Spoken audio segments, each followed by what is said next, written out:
Right, guys. Let's get right into it, guys. So we all saw Fantastic Four. We went around before the show. We were talking about the people who saw it on Thursday. You know, the cool kids, and people who saw it Friday.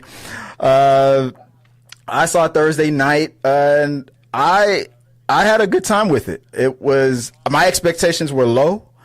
I thought that I was going to go in there just expecting the typical curse, I guess, for Fantastic Four, but I was pleasantly surprised. So I had a good time with it. And anybody want to chime in? I should just put Luffy on the spot because I want to just go straight into here's what was wrong with it. Let's go for it. No, I'm just saying. I don't know. I went in there. Maybe I already had when I seen the trailers, it didn't wow me, Mm-hmm. And I was always a fan of the originals. If I'm gonna be honest, I'm like, nah, nothing's gonna beat it. And then when I seen it, I was like, first off, Reed Richard didn't stretch enough, in my opinion.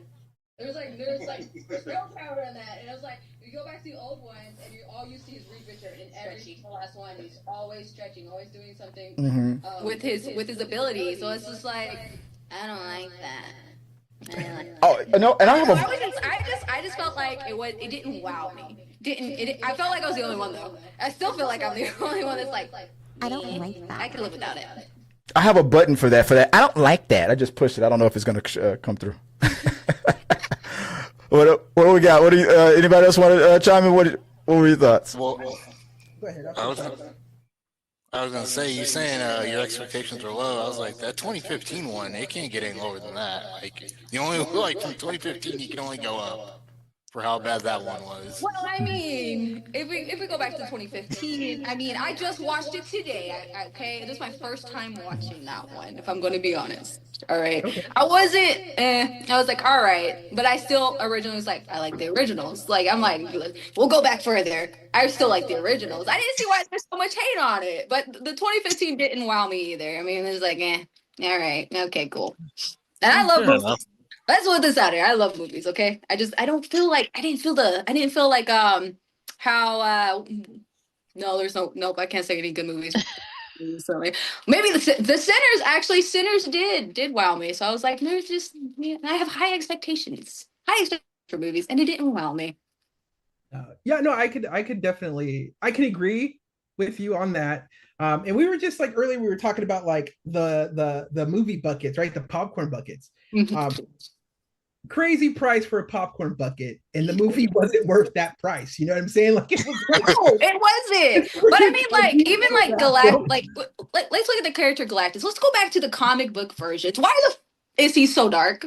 Why did they make him so dark? I was expecting pink and blue, big guy, and I'm just like sitting here like, what is this? Why is he so dark? And then all I've been seeing is these amazing Galactus. And I was just like, beautiful, gorgeous, go back to the comic books. And then I see this and I was like, how dare you disappoint me like that? If everybody else loved it, good for you. But I'm very disappointed about the colors. I will say like the costuming was great. There's a lot of stuff that was good about it, but I enjoyed the time. It seemed like everything went very quickly. Right? It kind of reminded me of like Iron Man 1. Everything was like straight into the point. Like 5 minutes in, he's in the cave. And it was like the same thing with this. Like 5 minutes in, Silver Surfer's here. Like I was like, yo. That reminds me of the new Red Hulk and Captain America. Like there's barely any fight scenes. I was excited for a good fight scene. And the fight scene was just like, okay. All right, that happened. I guess it was supposed to be like a romance. I mean, come on, it was a rom-com. It was a rom-com in my opinion, but it was too rom-com in my opinion. That's not what I wanted to watch. I didn't want to watch a rom-com. I wanted a battle. Right? Yeah. First time we see Galactus. Why is there no battle? A better battle. Let's get into the overall plot. So overall, this movie was not in the MCU the what's it called, the main timeline. It's a standalone. Yeah, standalone. Its own standalone thing. And that's one of the things I liked about it. It wasn't really connected. It's the one thing that got me right away was the world of tomorrow, the futuristic 60s. type of feel that those old cartoons, the car of the future, or this is the home of tomorrow, brought to life. And I thought that was going to be the things that was going to turn me off of it, but I thought that they did a good job setting up the world that they were in. It was the acceptance of these heroes and the technology and advancements that they were going to that they gave to the world. It's just that the whole world was so accepting, so quick, so fast, so lovey-dovey. It was so kumbaya. It's like, okay, when the shit hits the fan and whatever happens in Avengers and they got to go into the main timeline, they're gonna get a shock, because it's like it's gonna be like that when they get called mutants and get things thrown at them for being weird and different and stuff like that and all that. They're gonna be so culturally shocked. Oh, discrimination against people with power. Yeah, it's coming. It's like, I feel like these guys were like they're so coddled in this world where everybody was so accepting and so loving. It's like, you're gonna come into the MCU timeline and you're gonna be like, oh my God, there's discrimination everywhere. Wasn't there a scene at our like one of the post previews where it showed them being like pulled into the MCU universe? I feel like that's like Thunderbolts. Thunderbolts. Yes. Yeah, we saw that. I was expecting like one of that to be like one of the post scenes, like getting us ready, like to go back into that part, and it's just like that didn't happen. So I was like, wait, so when do they go? And it's like, is there gonna be another movie in between Doomsday, or is it going to do that part for Doomsday or a Secret Wars? No, I was. They're gonna bring them all together. Exactly, and I'm thinking that, and the way it was shown, they showed one before the other. I'm assuming was Fantastic Four supposed to come out before Thunderbolts, or was it? That's what I thought, because they showed that part, and I was like, well, we already knew Fantastic Four was going to come out then at that point, because you just showed us. It's like there was no waiting for us to know that they were going to get joined into the MCU MCU universe, but they showed it beforehand. It was just like, wait, now I'm confused, because I thought maybe this movie would be about them going into that the MCU. Yeah, I was just like, well, that didn't happen, so now I'm really confused. Well, the plot overall was Galactus. Oh, go ahead. I thought it was part of the black hole scene for a moment. Yeah. Like when they traveled where they weren't supposed to for a moment, just to get away, and I was thinking that's when the Thunderbolts saw them. Mm-hmm. Like, okay. Or like that was my thought when I saw it, because I remember. Oh, so you thought that maybe we were gonna get mean? into the MCU like right in the middle of a movie? Like they saw it, but they're not aware of the Thunderbolts. But the Thunderbolts are going to be aware of them, because they just saw their rocket go by. Spaceship. Wouldn't it be? That's an interesting theory. Wouldn't it be interesting if the reason the Thunderbolts were saying no, there was an incoming. They were coming. I was like, it was heading to Earth, right? They were heading to Earth. It wasn't a thing that they were seeing deep out in space. But that would have been interesting if it was like something that was just like flickering out there and they were kind of just detecting it. But the Thunderbolts, that end credit was clear that they were coming.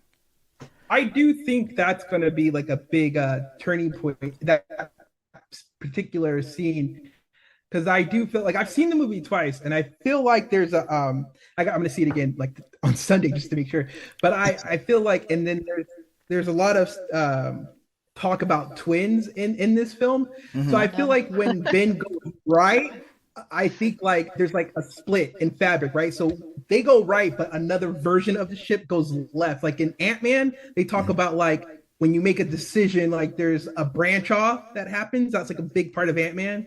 So my opinion was that like when he made that right, there's another ship that goes left, and maybe in that decision, and that's the ship that the MCU sees. Because I too was like, so we're not going to the MCU? And then I thought about that. Well, I mean, for this movie, the overall plot was that Galactus was coming to destroy their Earth, and because he hungers. We got to learn about how the Fantastic Four got their powers real quick. They did that thing that they did in the Edward Norton Hulk, where they just quickly, explained it real fast, no origin story needed, and then we went straight to Galactus. Now the plot was, and that's what the segment we're on now. We're talking about the overall plot. The plot kind of shifted where it was at first Galactus is a threat, and he's going to destroy your planet. There's nothing you can do about it. I herald your beginning. I herald his beginning. I herald your end. I herald Galactus. Right? It was pretty much, this is going to happen. There's nothing you can do about it.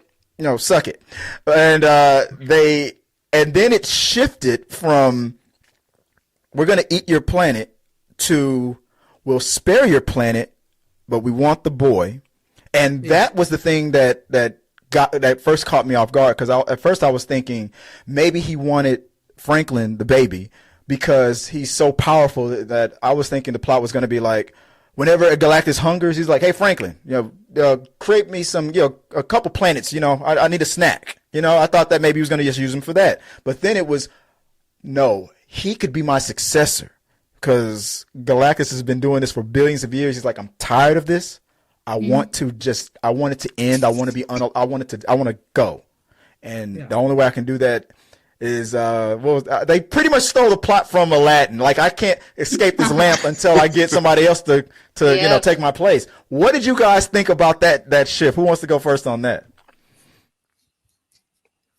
Don't all jump at once. Whoever wants. I thought that was pretty. I thought it was cool. It kind of they didn't go into it as much as I would have loved them to go into it, in a sense of it's such a thing in the comic books, Galactus. This is brought up to Franklin by Galactus that you could take my place. Franklin brings Galactus back from the dead, so they have this. So I thought we were gonna get more of why he's important to Galactus, but for what they did in that short amount of time of the film, I was all right, I got it.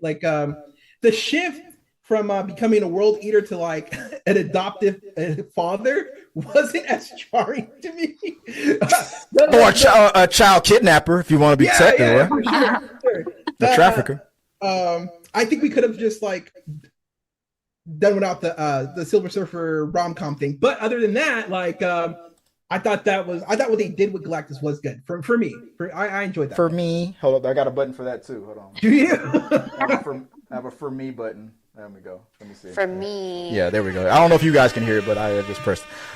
Sorry, just to interrupt, we got Craig, the tech guy, just joined the chat. If you want to introduce everybody, let them know where they can find you and all that good stuff before we get back into the conversation. I'm going by Craig, the movie guy tonight. Shout out to your panel, Chris, and thanks for the invite. I usually talk about technology and games, and I used to talk about movies, not a whole lot. Chris can kind of vouch for that, but I kind of moved away from it. But he invited me on this wonderful panel, and so shout out to all you guys. Thanks for having me. And I'm a little late because I literally just came in from watching the movie. So, my God! I was just about to ask. I was gonna say, are you a Thursday watcher, Friday watch? He's like, nope, 5 minutes. I watched it today. I literally watched it today. Started at 6:10. Didn't realize there was gonna be 20 minutes of preview. So, but So, you know what? That's another good thing to start with. Let me ask you guys this: how long? Figures were long. Okay, it was literally 30 minutes. My movie started at 5:30.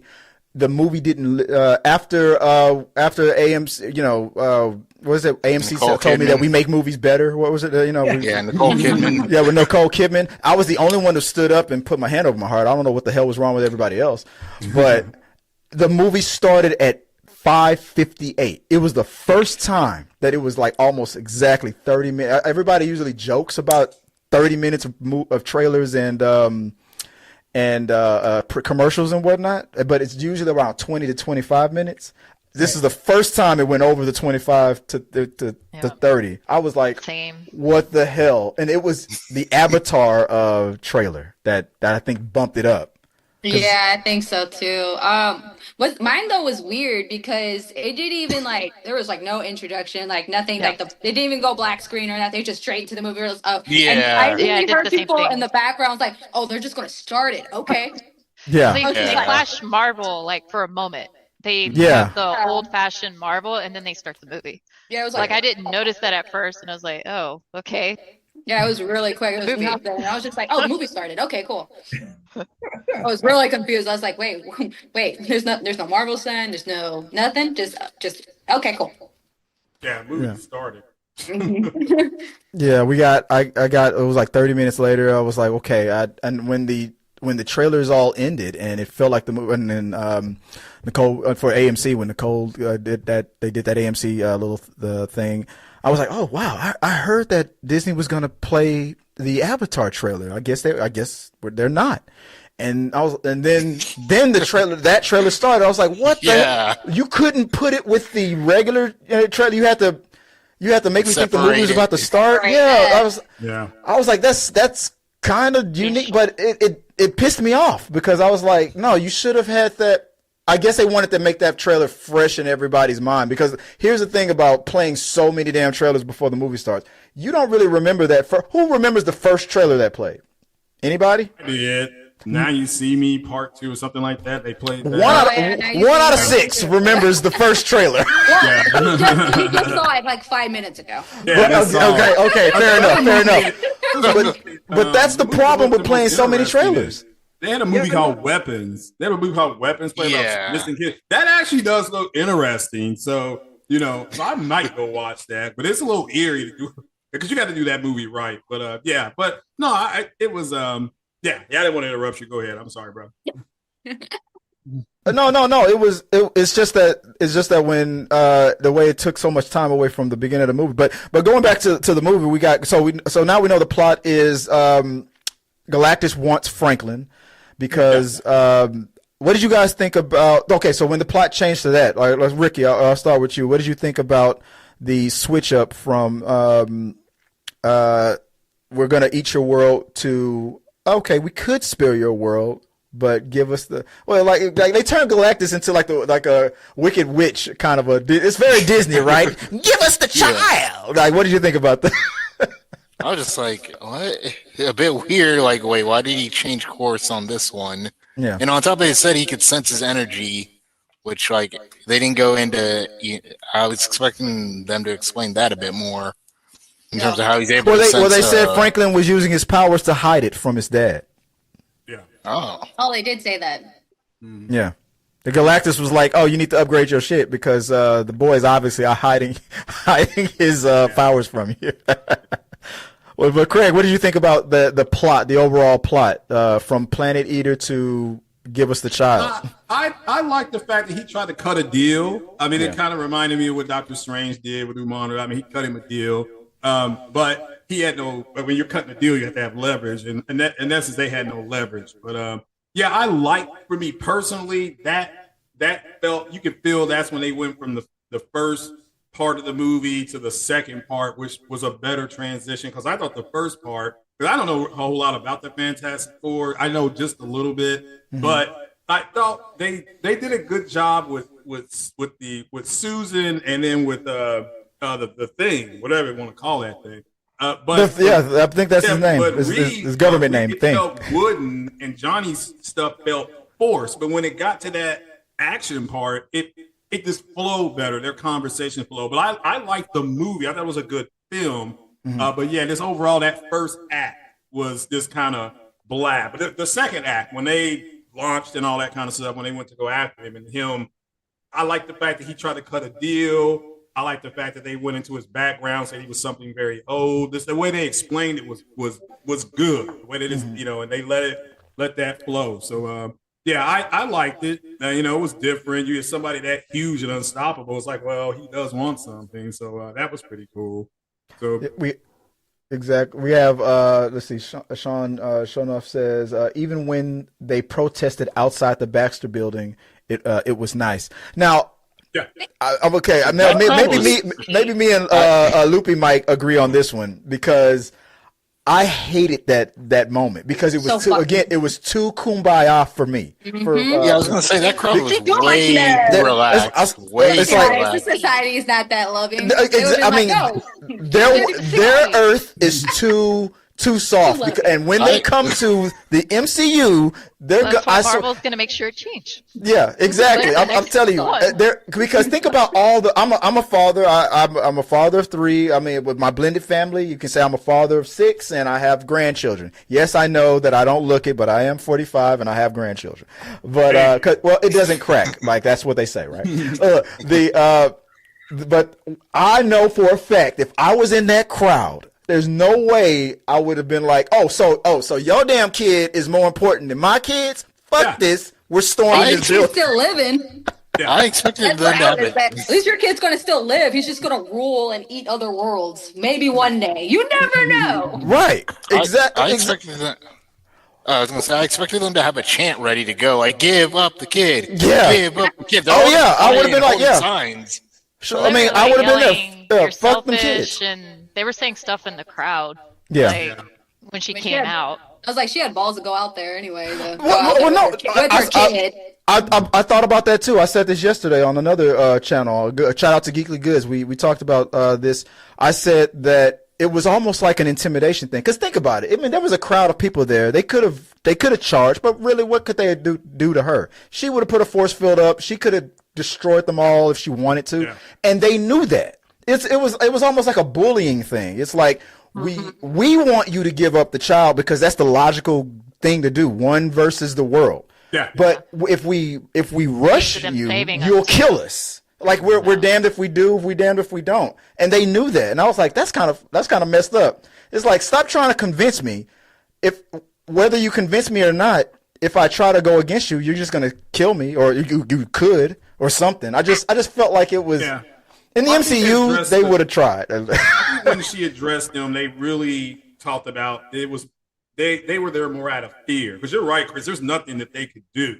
You know, to them, you know, they're the only people in the world like them. So I thought that was a nice moment. And just going back to her when he was about to do that ultrasound and she turned invisible so you could see the kid. I thought that's the best scene in the movie. Okay, that was kind. I kind of like that. I was like, okay, that's the best scene in this movie. He's like on top of that shot. So I think to touch on what you were saying, like the Fantastic Four are so like they're coddled by like this nice society.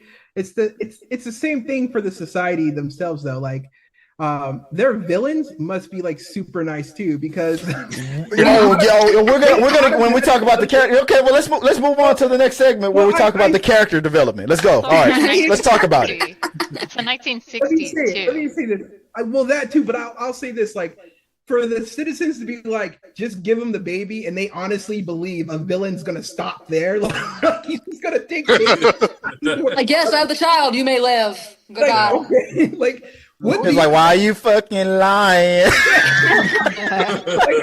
how do villains work on your planet? Like, they just like that's it. Like, they just go like, not gonna stop them. It's like clearly you never had Doctor Doom there. Yeah. Like that's not. I was like, you guys wait till you Oh yeah, wait till you get in. Now they do.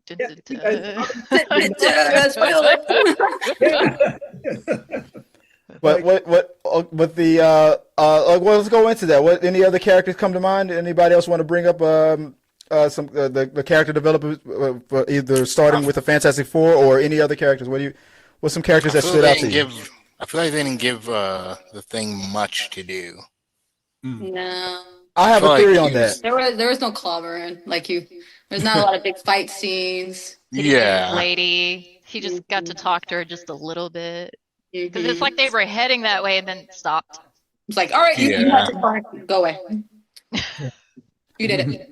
I just feel like that Kevin Feige didn't want to do anything that they've already done. Like the other movies in the past were focused on the Thing and whatnot. So I think they decided to focus more on Reed and Sue, especially Sue, since there was a baby for the first time. That's just my theory. Yeah, Johnny got a big spotlight in the old ones, and this one he was kind of like more toned down, calm, as well. A little bit more calmer than the bullheaded playboy, Johnny that we're so used to. This one was more like, oh, I can be as smart as Reed. Let me help out. I know stuff. I know stuff. And then when he figured out the whole language thing, it was like, I don't see that as Johnny, in my opinion. Never saw it as Johnny. We talked about this. Older Johnny. Maybe an older Johnny. Yep. Yeah, calm down a little bit. To be fair, I mean, I talked about this yesterday too. I mean, think about it. I mean, they were all scientists, and Johnny was still kind of Johnny doing those jokes and everything like that. But the fact that he was never really portrayed as having scientific mind in the other movies was kind of a let, because he was or is a science person. So I thought that was kind of cool that they instead of showing him as a playboy, which we've seen before, they showed us him as a romantic. But kind of a freak, though. Think about it. Yeah, I know. I guess I'm into space and chicks. So you combine them together. That's why I think she's so hot. Yeah, that part was pretty funny. We saw like, of course they're gonna put a naked alien in space. Yeah. She's like she's the best of both things. There's two things I love: space and women. And she. No, I thought like this version of the Fantastic Four was the most like cohesive like team. They felt more like a family than the other two. Natural, right? Yeah. I mean, I never saw the 1990s one that like never got put out, but you can find bootlegs of. So I've never seen that one. The 2000, like what was it, 2004 one with Jessica Alba, right? And her around yeah, they didn't feel good, and neither did the what they call Fan Four Stick. Yeah, Fan Four Stick. Like that one didn't feel great. What they were called? Yeah. Yeah. Oh. Fan Four Stick. When they felt like, oh, I can believe that they're friends and like, you know, they hang out and they consider each other like a family. So I will say like that this one was like the first one where I was like, okay, they got that connection right. You know what I mean? Like it feels good. They feel like a family. We were talking. Is it based on the same like time period, or are they supposed to be portrayed as much older? Because if that's the case, because Sue and Reed are already married, so is it based on older? Because then at that point, then that makes sense why they're more of a family, because they've been doing this for so long, right? Yeah. It's like the cartoon, like the 90s cartoon. They said 4 years, but like didn't they say at the beginning where Reed was like, you know, I want to go to space with the top scientists, and it just happened to be my girlfriend, my brother, you know, things like that. So, but as far as the character development, like I said, I enjoy. I mean, I'm trying to understand the way Reed being so wooden, and when he said it's his job to think about the 50 things that could go horribly wrong, so he could have something ready in case they do. I thought they cut deals. I mean, they were still bad people on their planet, but with the subterranean, whatever that was called, she cut a deal. Susan Storm cut a deal. So, and that's what it sounded like. They went up there to try to make a deal, and it just, you know, no leverage. But I thought overall the way they developed the characters, and I agree with the assessment with the other Fantastic Four movies. Oh God, rest in peace to the gentleman who played Doom and the one with Jessica Alba. I can't think of his name right now. He passed away. Yeah. Yeah, I thought this was much more cohesive. And for somebody who doesn't know a whole lot about them, I was able to just kind of sit back and enjoy to see what the big deal was. But I thought it was cool when he was telling those fourth graders about the Einstein Bridge, you know, their whole way they do it. And they was just yawning. You want to see something blow up? Yeah, that's just what you would say. I mean, that's what kids want. Forget all that science, but blow something up. But fun movie though. I gave it a 7 out of 10. It was fun. I'm like 8 or 9 out of 10. I think that they did the relationship between Reed and Sue a little bit better this time around, because as a married couple, that one thing, because it seemed so perfect at the beginning. It was like their relationship was too polished. At first I was like, wow, they're perfect. I guess the drama is going to come with Johnny or whatnot. No, and then the second they revealed that, you know, he's that type of person that thinks about all scenarios and whatnot, even at the expense of his own wife's feelings. Wait, you considered sacrificing our child? And he's like, as a scientist, he's like, of course I did. It was that unapologetic conversation that was so cringe. If you weren't already in the family, you were like, damn, bro, you said that in front of your wife? It was like, I thought about killing my son. Yes, I said that. What? It was like, wow. They really, and then when it happened again, she was like, the way when she went invisible, she's like, I know. I was like, that those arguments between them, that I was like, wow, that kind of caught me off guard, and that I kind of appreciated those moments for the realism of it. Just saying again, I don't know if I said it before. let's see. There's another comment from Sean. She says, it was very clean looking. I think I forgot what we were talking about at the time when she wrote that comment, but the glossiness, I guess, of the I would say, how did you like aesthetically, or I guess like visually, compared to like the other MC movies we've gotten this year, Thunderbolts and Captain America? Like, how would y'all rank this? Like, did you think it looked very easy on the eye, like it attracted you, or it was too much, too poppy, or? Well, that's a good segue to the theme and the symbolisms of it. Yeah, let's go. Who wants to go first? 60s. I futuristic. You liked. I love the world that they created. I think that like I said, I thought that was going to be one of the things I was going to be like, but the way I feel like they did the nod to the old 1960s style, and even when they showed the cartoons and the panels, comic book kind of style panels, they did it better than that very first Hulk movie. I thought that the Hulk movie, that I said they were trying to show us, because I don't know why, but I hated every time that first Hulk movie got so comic booky, where they literally showed comic book panels on screen. I was like, the way I got what he was going for, but I felt like the way he did it was just too over the top. But I felt like this movie did the exact same thing sometimes, but they didn't. It wasn't over. It fit and flowed a little bit better. Even when they showed like because then they would zoom out and be like, oh, because there's an actual cartoon in this world, but where its clobbering time comes from, and he's like, and they made a joke out of it. That's the cartoon. That's not me. I'm not doing that. I'm not gonna. I'm not saying it. I'm not gonna say it. The cartoon a little bit, and it throw back to the real cartoon.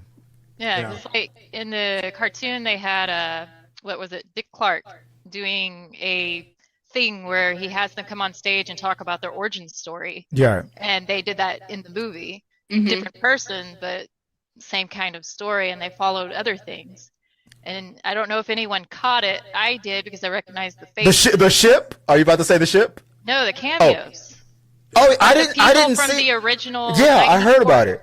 Yeah, like they were right there, because I recognized. Because when I was younger, I remember one of the actors, the one who they were there saying, "Thank you, Fantastic Four." Yeah, and their faces were right on the screen. I was like, "Hey, I didn't even know if he was alive." But good point. Good catch.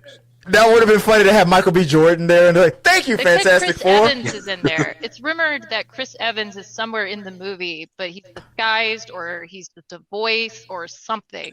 Oh no, I saw him. He was. See that? No, I saw him. He did this. He was the guy in the background. He did like this. He was like.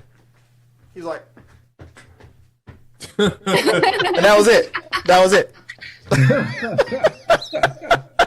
Yeah, their aesthetic choices were it was great. It was cool to see something like a lot different that wasn't that like what is that, like that Man of Steel fabric costuming and like an Iron Man type of deal to it. Just it was something different and new. So it was pretty cool. Like I was like, oh, these guys are out here just fighting crime in corduroy pajamas. Like this is like, this is just awesome. Like it was cool. It was a cool look. I love the aesthetics of it. Like if they don't win something on like set design or something, I'd be shocked. I'll be shocked. Yeah, I think they'll be nominated, definitely. Definitely nominated. Overall, okay, so off of the Fantastic Four into let's go back to the villains real quick. Galactus and Silver Surfer. What did you guys think about our Silver Surfer that we got? Is it I'm still saying on Twitter whether the question is, was it an upgrade or a downgrade with the rise of the Silver Surfer compared to the Silver Surfer that we got right now? And I see what you're doing over there, Lupe. No, we're starting with you. Go to someone else. Okay. All right, fine. Ricky, or whoever who wants to start. What did you think about Silver Surfer? I herald your beginning. I understand that there is a female Silver Surfer in the comics. I know it's like off the Woke. I know it's, but I'm just like, man, with the timeline and everything, it's just like I have to go see what 828 Earth Silver Surfer is, because if it's not the female, I would guess about it. Like I gotta go and research that, because if it's not a female, I'll be like, well, why'd you change it out for a female when we all knew that it was a male, right? Kind of thing. So does anybody know the answer to that question? Is if I remember correctly, like she's married to the male Silver Surfer, right? Norman Rand. Yeah, wasn't she Norman Rand's wife? Yeah. Yes. I was disappointed that they didn't just say that. There was like there was another Silver Surfer, my husband. Then I took the mantle or something like that. I feel like they could have just said that. Yeah, just to kind of left it open, kind of thing. Yeah, I was just like, I think they just did it just to do it. To be honest, like, if we skew the numbers, like, it's like, I compare it to like, Zack Snyder was like, you know what? I know Arthur Curry is usually a white guy, but we're just gonna go Polynesian this way around. You know what I mean? Like, they just do it. What? Like it's Chick-fil-A, Polynesian. If we skew the numbers, like I don't know too many, and trust me, I'm at my comic book shop like all the time. I don't know too many people who have Aquaman in the pool, and it's the same thing about Silver Surfer. Like I don't know too many people who are like, yeah, I'm with Silver Surfer like that. That they just said like, hey, we can do what we want. Not too many people are gonna complain about this. I'm complaining. I just looked it up. Like, Complaining now. I can really complain now because it is a male Silver Surfer. See, now that kind of just throws it off. I understand but there is also a female one. I mean, there is, but not for that Earth. Oh, I see what you're saying. I see what you're saying. I see what you're saying. 828 Earth, it's a male Silver Surfer. That's what I'm saying. Like, I don't care if it's a female, because there is a female Silver Surfer out there. But is she in the comics with 828? She could be from another universe. That is true too. Because we still have the whole. I honestly think that they're gonna Gamora this. Yeah. I think that they're going to go more of this after Secret Wars. I think that when they introduce the male Silver Surfer in the MC in the main timeline, and she's going to probably pop up, and it's like I think it's going to be like a Gamora thing with Star-Lord kind of a thing. Like my wife is gone, but you're my wife from another universe, and can we try to Okay. I think that because at first I was thinking was Julia Gardner going to be just a one and done, but then I was like, no, she's a great actress and she was great.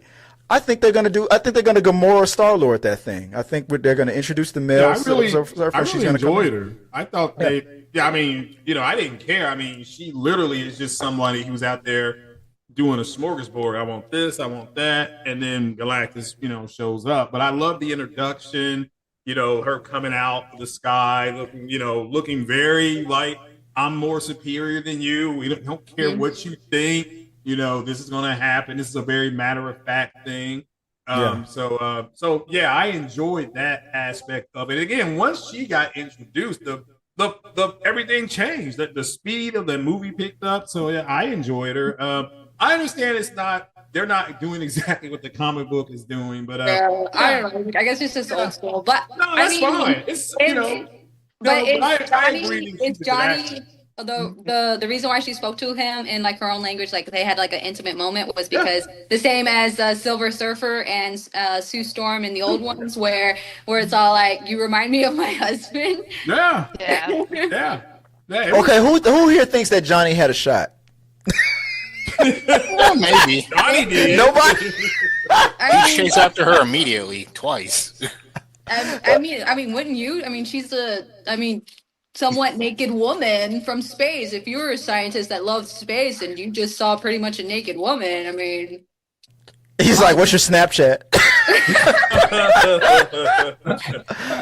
But it was so weird. Like she was like so not interested at all. Like what? But I will say that the part of the movie that really took me by surprise was when they took the fight to Galactus, or went to visit to go to talk to him, and when she entered the ship and when she looked at them and just said, "You should not have come here." The way she said it, I was like, holy shit. Like, the shit's about to hit the fan. I don't know why, but for me, that was a changing point of the movie, when the way she said this. No, dude. So my question is this. Do you think she knew about Franklin when she picked Earth? No. Look, Lana, you said no. Yeah, no. She was surprised. I think it was just like kind of one of those things where like it was just in the moment when they got there kind of thing, and Galactus just saw it. Well, now that he knows, and if like the reason why he sent her, she kind of had a feeling that they had something that he wanted, and so that's why she said you shouldn't have come here, because now they're going to offer them a ultimatum, like, hey, you got something I want, save your planet this way. And she just remembers back to when she had to do that to save her planet and her child, right? Right. Yeah, that's good. That's a good point. Yeah, because she seems upset when she's like just a baby, like, and he squeezes her. It's just a baby. Takes her off the board. It's just a very bad CG baby. I'm sorry, that CG that for the baby took me out a couple of times. I was like, oh my god. The ending where it's like, also it was that when he was holding her to the dead mom. It was why are you letting this child climb on your dead wife? Hold up. Man, yeah. That kind of got me. It was just like, you're just gonna let this baby just walk all up. Okay, you're gonna place okay. Why would you do that? That's like traumatizing. If I was that parent, I'd been like, what are you doing? Don't do that. My wife is an RN. Been in shock. But my wife Joy, she's an RN. In the reverse, in those moments when the reverse happens after childbirth, I know that there are parents that are told that you can take a picture with. So I that's kind of how I thought. I was like, well, I mean, no, this is this is the last time you might see her, so. Yeah. Let him. But obviously, it was because he's going to activate those super duper powers, right? Yeah, I didn't realize. I honestly thought that the thing was going to do what Hulk did to Tony and be like roar and make her wake up. I don't know why. I thought that, but I thought I don't think that's in him for this thing. I feel like he's too specific. It's clobbering time. He's not that type, right? Like he's more up. He's more logical. He's not more of like a big brute. Right. Who thought? What did you think about Mole Man? That whole conversation with like when I saw. I think they sped through it, and I was like, okay, the whole Mole Man is one of their villains, and then he quickly goes, I don't like the Fantastic Four, but I do trust Sue. And I was the second that happened, I was like, okay, this is gonna mean something later. And obviously, when they did, my question, did anybody die in this movie? I'm like, you literally moved the whole city of New York underground and whatnot. I was like, so convenient, so like everybody's going so clean. home, but they don't have homes. Like, it's not fixed yet. City's destroyed. Like, hold on. It's like, well, they got there pretty quickly too. Like for somewhere that they had to drive away to go underground, they got up into the city pretty quickly, surrounding them all. It's like, how'd y'all get there so fast? Wait, why do you guys have cameras? This is a weird moment here. Did you guys just were prepared down below like this with your mics? I'm ready. Let's do this thing. Is it over yet? Can we go up? I wanted to see more. I wanted to see more of Mole Man flirting with Sue, because I felt like that was some stuff that was cut out, because the way he was able to get under Reed Richards' skin and the way they hated each other. I felt like he was in love with Sue, and I wanted to see that more, where he kind of like flirts with her and she just humors him, because you know they don't. Hilarious Mole Man. I loved him in like the Cobra Kai Mole Man. I would say, like, I guess that's kind of a reflection of like how, because like, the proper timeline, we don't have Reed Richards, but like how much he actually thinks about the horrible things, or how quickly he got people to move, right? But I guess at the same time, that was more of a Sue idea than it was his. So they did move those people rather quickly, for sure. the whole I have an idea, but you won't like it. Yeah. The whole plot of assembled the world. Yeah, of teleporting the world to a place where it would take millions of years for Galactus to reach and all that stuff. I mean, I don't understand that. I think either. It's like, don't we need the sun? Don't we need the moon? They were talking about teleporting to another. They were going to teleport the Earth to another star and put it in that Goldilocks distance. They said it was a 2% chance, or like it was something like that. He said, but I'm like, why are they going to move? I mean, I didn't understand how they were going to move the whole planet, and then Galactus wouldn't find him. You're assuming that this billions of years old being doesn't have equal. You're gonna invent something that he doesn't like have in his like right pocket right now. Yeah, like, I saw that coming. Yeah, something like that. Yeah, but again, I understand. Why I understand the plot point. Yeah, they said, well, we'll very move. violent, even like him getting sucked into it. So I was just like, was it going to be that violent to move the whole Earth? Because it looked pretty violent. He was struggling there. Yeah. But I mean, like that whole thing, and that goes back to the whole kumbaya thing about that universe that they were living in. How all the countries on Earth were working together. There's no way in the world that like Russia and China. There's no way that those countries would all be. That one country would be like, we're not gonna build ours unless you give us something. You're like, there would have been one country. They had the same plot in Independence Day. If there's a worldwide threat, then the countries would share resources and things like that's part of in the movies, but not in the real world. No, I don't. Vladimir Putin will be like, what you gonna give me? It's like I mean I won't care if you guys die. I mean we're all gonna die anyway, but I need something in order to build this. I'm not right. You're right. Resources to do that. Yeah, how do we know that the president of Spain won't sell us out to the aliens? How do we know? But it was, their universe could be not real. That's true. Just they are real.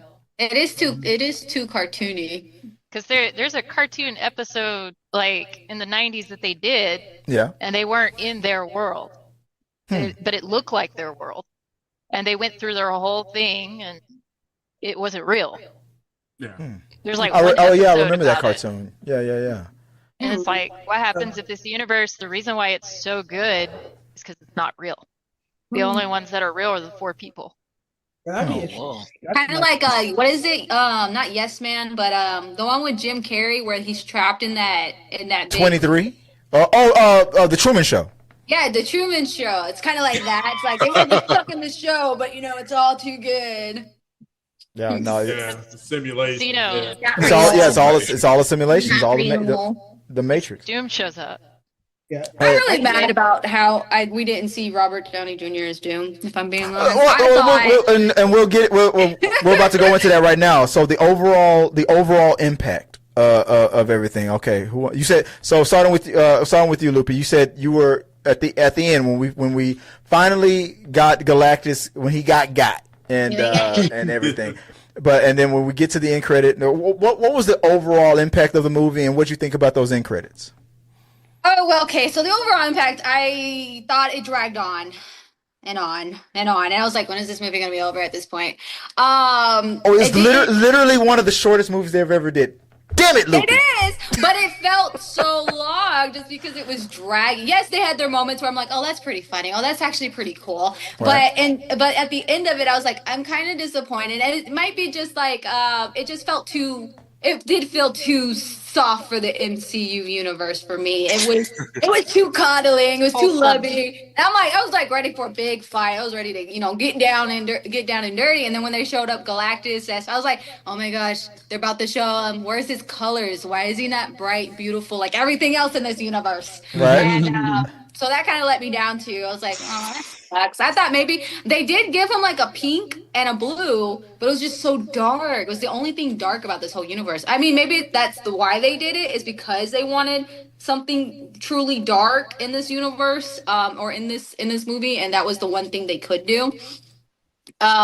Saying that no matter where there's like light, kind of darkness will always be near, kind of thing, maybe. And then Doom showing up. Then I was very disappointed because I thought maybe we would get a glimpse of Robert Downey Jr. as Dr. Doom. So your position is that the MCU should have paid Robert Downey Jr. another $300 billion for a 5-minute increment. Yeah, I mean, they can pay him whatever they want to Pepe, but I mean, at least like not even just Robert Downey Jr. Like maybe just a glimpse of the outfit, you know, not just the side of it. It was like, what does his face look like? What does his outfit look like? All I saw was the side. But if you saw the face, you get Robert Downey Jr. and you pay $50 billion. I didn't know if it's a mask. The metal. Yeah, I didn't get why he was holding the mask that way. I did believe that. I wish they would have at least showed him with the mask on, and then maybe if he would have taken it off, then the camera would like pan away. That's like a it good didn't. even like him trying to like take it off and hold it while he's like talking to Franklin, right? Yeah. That would have been even good. It's like, yes, I got a glimpse of the mask. Well, because obviously he took the mask off so Franklin wouldn't be scared. So. Right. But I don't think it was necessary to see Robert Downey Jr. because that would have cost a 90 gazillion dollars. Yeah, because he's won an Oscar. He would have demanded more money. Yeah, we got that coming in Doomsday. We can't pay that for an end credit scene. Yeah, he did that though, but he did do that for the Hulk movie.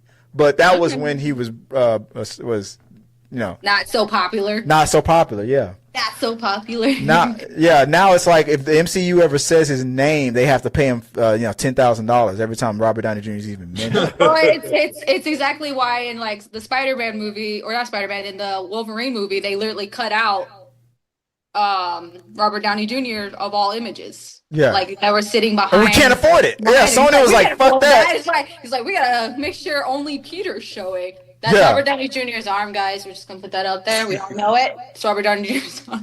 But I think that's what leads into that cut scene from that end credit scene for the Thunderbolts. I think Robert Downey Jr. took Franklin and took him to after him. And they're going after. Yeah, because you got to think, why would they blast off like that? I thought that maybe Galactus was going to win, or the Earth was the universe was going to incursion or something was going to happen. I thought that's what the movie was going. But when that didn't happen, and then we saw Doom talking to Frank, and I was like, okay, now it makes sense. I think Doom took him, and Kevin Feige. They were like, it looks like the same ship. And Kevin Feige kind of looked at the camera and said, is it the same ship? And then you know, really?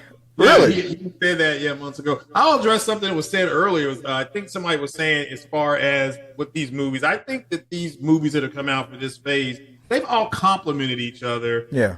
Anthony Mackie actually went on, I forgot what talk show he was on, and he said that I'll be right back, guys, but keep going. I'll be right back. Kevin Feige had told him that it was going to take people 4 to 6 years to get over Endgame. Like, they knew that psychologically. So it was almost like, well, then what did you all do these other movies for? But so I think they complemented each other well. It's kind of like the phase one complemented, Iron Man tried to complement Hulk, but I think Hulk's universally considered one of the worst movies. But Iron Man 2 and Captain America and Thor, those movies all complement each other with the characters and the way they were building it up to the Avengers. And so this movie I felt was a nice compliment. And the people like was saying it was too bright and stuff like that. It was. I mean, they're not wrong about that. I agree with you. Yes, ma'am. I mean, there is a reason behind it, right? That's the way they do it. But yeah, I think overall they did the movies have complemented each other. The Thunderbolts was a little bit darker, and they got more into. And I'm in the medical field, so they got more into mental health and things like that. Okay, that was a change. That is hard to write. I thought they did a change in tone. Yeah, I thought they did a good job as far as the writing. We got some breaking news right here. Well written, but it was just it was uneven. But that second and third act I thought were real good. Let's see. We got some breaking news right here from Sean. Says, ain't nobody going to talk about how that was the cleanest birth in the history of births in zero gravity. Yeah. Nobody, no bodily fluids, nothing. Nothing at all.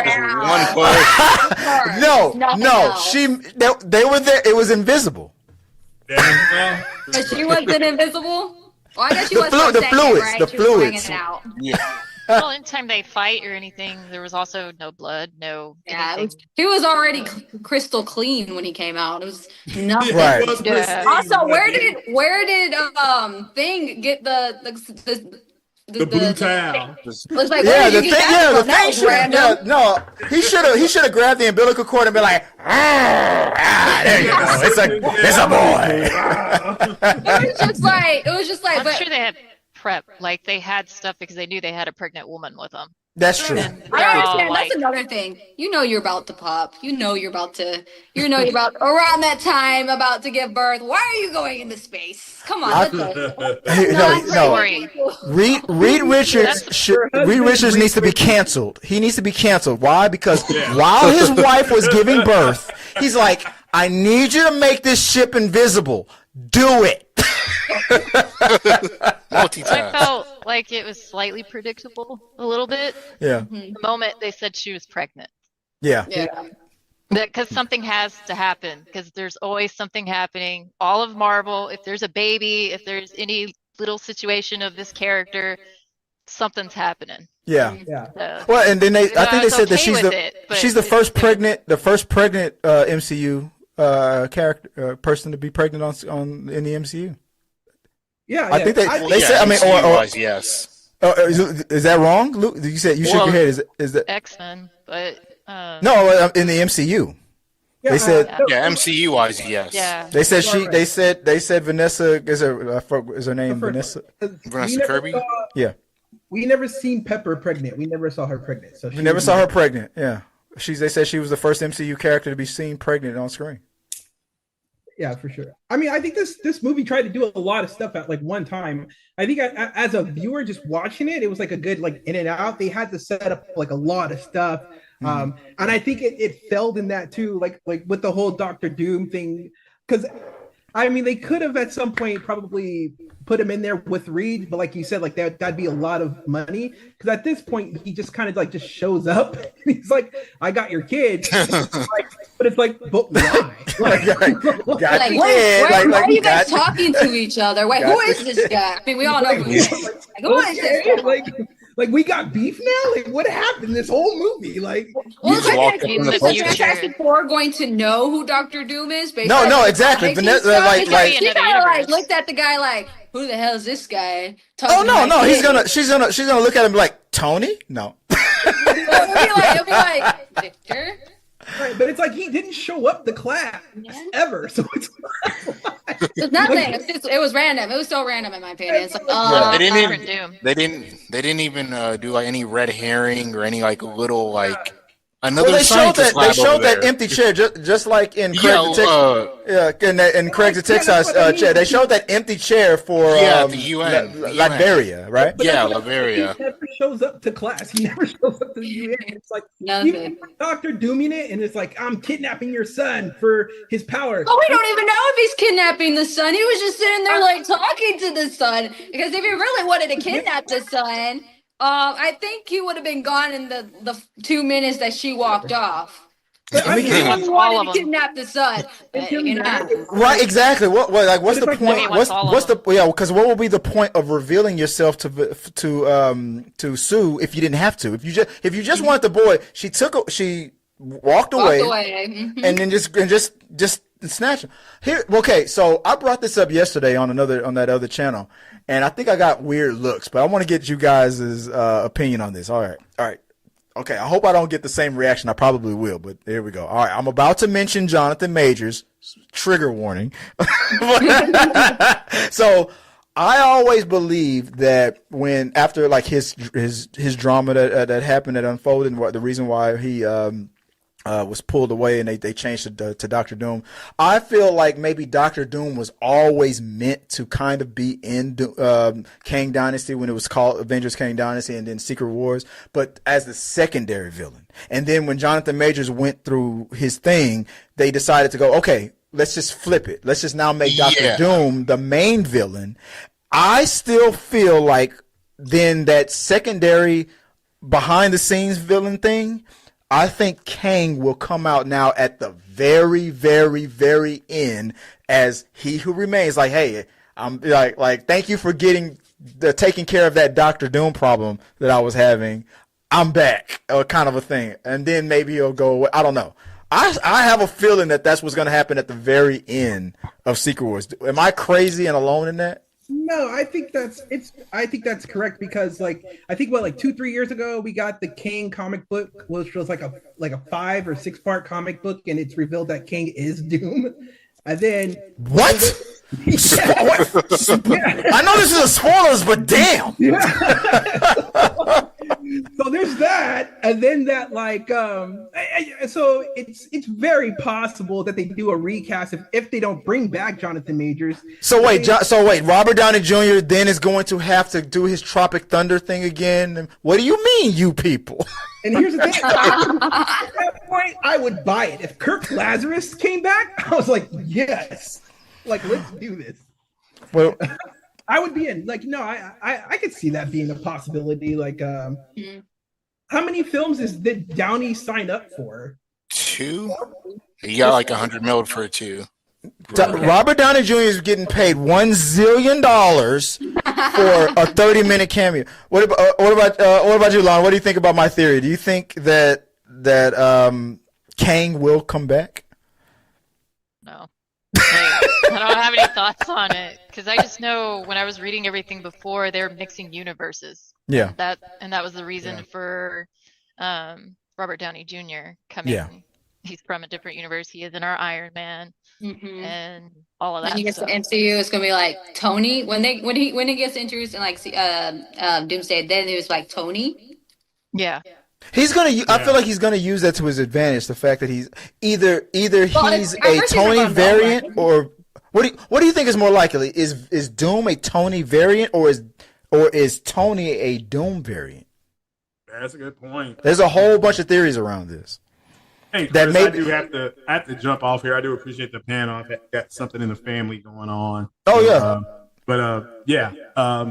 Great to meet everybody. Please don't be a stranger. Come join my podcast anytime you want. Sign off real quick. Thank you for joining the panel. Craig, let us know where people can find you online. Yeah, Craig the Tech Guy on YouTube, usually talking games and electronics and things like that. Going to start adding movies back into it. Hopefully, that's the plan. And shout out to everybody here. Everybody's super nice, super cool. They're very welcome. I do appreciate you all. God bless. It was nice talking to you. You too. Thanks, Craig. Appreciate it.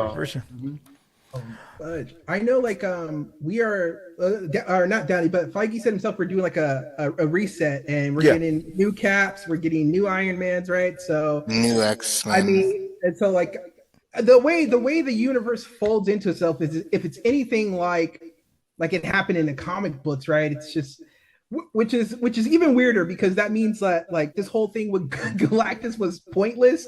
Everybody's I was gonna say that. Are they gonna bring? Do y'all think they'll bring him back? But just like Wanda, what if Galactus is the same? What if aren't there some characters that don't have a variant? Like what's her name? Who can from the Multiverse of Madness? She doesn't have variants. Technically, yeah, the Nexus beings. Nexus beings, yeah. What if Galactus is a Nexus being? Like there's only one. I mean, it's very cool, but okay. So I come from a world of pro wrestling, right? So there's so much work they would have to do with Galactus to rebuild him to even make him a credible threat in the MCU because Sue Storm defeated him. That's like a regular Tuesday night for Thor at this point. If they're gonna if Sue can do it, then Thor can take him out, no problem. What I'm saying, they're gonna have to beef that man up big. Yeah, they're gonna have to rebuild him up to make him a credible threat within the proper MCU universe. You know what I'm saying?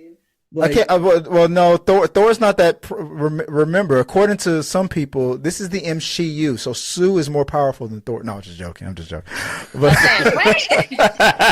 I mean, obviously, there's more people.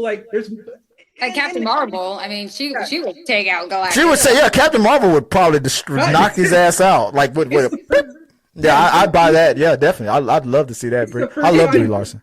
In the MCU, that's the first 5 minutes. They beat up Galactus, no problem. So to round it off, I know it's getting late, so let's round it off. So the overall moving into the Avengers and whatnot, the Robert Downey Jr. thing we talked about Kang and everything. Overall, let's go back to Fantastic Four. Overall for the movie,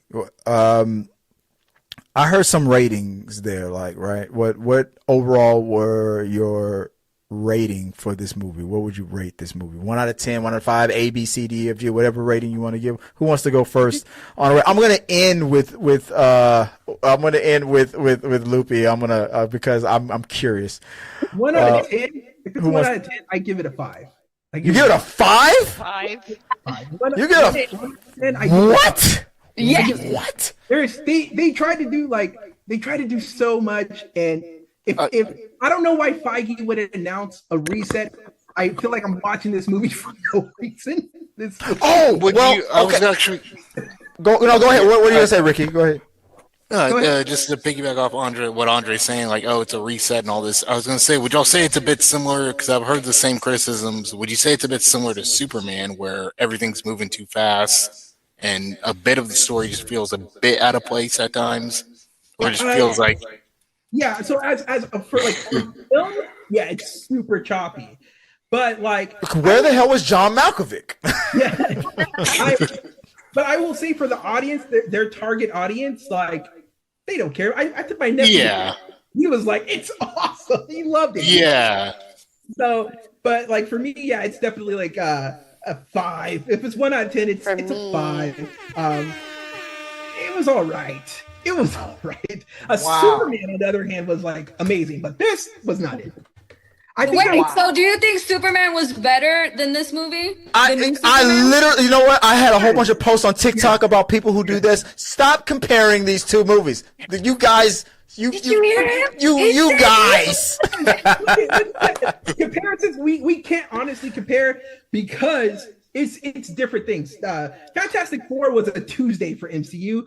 What Superman was like, if I don't get this right, like the whole studio fails, right? Yeah, the whole studio. Well, which was crazy that someone like in one of my discords was like, "Oh, dude, you guys are gonna be so excited about this movie, so much better than Superman." And we came back the same night, like at 10 o'clock or almost midnight. I was like, "What the fuck, dude? This was not as good as Superman. How dare you lie to us?" Loopy, you're obviously you're a DC shill. Like it's like every time people say something nice about something. I am huge for the MCU universe, guys. I do not like DC, so the fact that I said that, right, it's a lot. People always call us shills.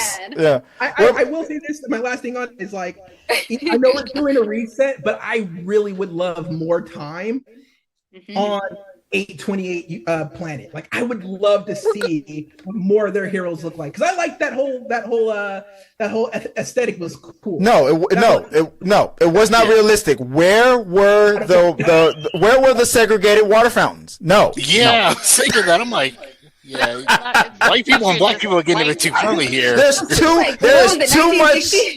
Yeah, it's 1960. But it's not. There was not enough segregation for me. For me. Are they in one division? You brought that up, and so now I have to tie that in with saying they were considering really seriously putting Blade in the 1930s. Yeah, I know, right? Like, maybe you would have got that. He's black and a vampire? Oh no. Oh well, we're gonna. No. Oh yeah. Even black people would have been like, "Yeah, let's get rid of this." I'm glad they moved away from that. But Lana, what do you think overall? Like the overall movie, what'd you rate it? Okay, for me, I didn't have an expectation for it. For me, I wasn't really I didn't read the comics or anything. I saw some of the cartoons, Mm-hmm. and I recently this week watched all the movies, including the first one that wasn't aired. You really saw that one? What did you think? I'm curious. What did you think about that? I don't know. It's like no comment. Because you're also taking a time period that it's. How do I? Was that the 80s or the 90s? 90s. It's 94, but it felt like the 80s. Did anybody see that Generation X show that came out in the 90s? Yes. Was it like that? So after watching all the movies, my first thought was, when are they going to do something? Mm-hmm. They're all introductions. Like Right. every single one of them has been an introduction. And this was the first time I saw something where they're doing things. Like they've been doing things. They've already been living this life. Like you can tell time has passed. They've already had this life. It was like a very natural just process. Like this is what we do every day in our world. And their universe, I thought it was very visually appealing. It may have been too clean for people, but it was, I like the really retro futuristic. The world of tomorrow. Yeah. And to me, it's not the 1960s. It's as if you had the 1960s in the future. Okay. Let me ask you that. So you don't think? Let me ask you that. So you don't think that it was the 1960s? Do you think it was 2025 in that world, or do you think it was the 60s? Could have been 50. Like it's another universe. Like they're nothing. They've never been touched from any of this other stuff. Like anything that's happened in Marvel or closer to like our world. They have been completely under this umbrella where it's been the 1960s, except technology has advanced. Right. So the only thing they have is like that wholesome, family-centered type thought. Everything is about family. Everything's that almost like Superman, where you have that wholesome. It's about how we are as role models and a family, and that may be why for a lot of people it doesn't work, because it does not fit the Marvel story where there's something dark. Yeah. Superman is not about darkness. Marvel is about darkness. Batman is about darkness, like the inner villain inside that person. And this film showed a very different side, and I like it for that. I actually really liked this movie. The other ones, I thought they were not as bad as people said they were after I look at them now. Like, I appreciate those as well. Now, there are some things that I'm like, okay, it's a little weird, but I'll humor it, or that happened a little fast. But then it gave me the thought, could this be not real? Like, could this be Dr. Doom or somebody else putting them in a bubble where they're used to this and they could be still on the table?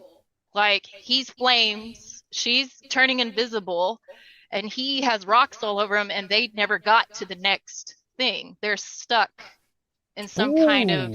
So like a WandaVision type thing? Oh, yeah. What if that wasn't Robert Downey Jr.? What if that was that universe's Doctor Doom? Yeah. Ooh. Okay. That would have been interesting. And then Robert Downey Jr. goes, "Nope. Bye." See you later, guys. Yeah. Yeah. Okay. I like that. Okay. Who hasn't gone? When you? I'm sorry, Lana. What do you rate it? What would you rate it? Giving ratings. I liked it. You just liked it. Okay. I liked it. I don't know, 7. Okay. I like it. Okay. So. Cool. Yeah. Hey, if you like it, I love it. Okay. Who hasn't gone? Who hasn't given it a rating yet? All right. Okay. Here we go. All right. This is the part. Which I understand. Here's where the reality check comes in. Loopy, what are? Tell us why we're wrong and you're right. Well, okay. Well, if we're going that way, let me boost myself up a little bit. No, I'm just kidding. I would say it is, to me. It's a 5 too.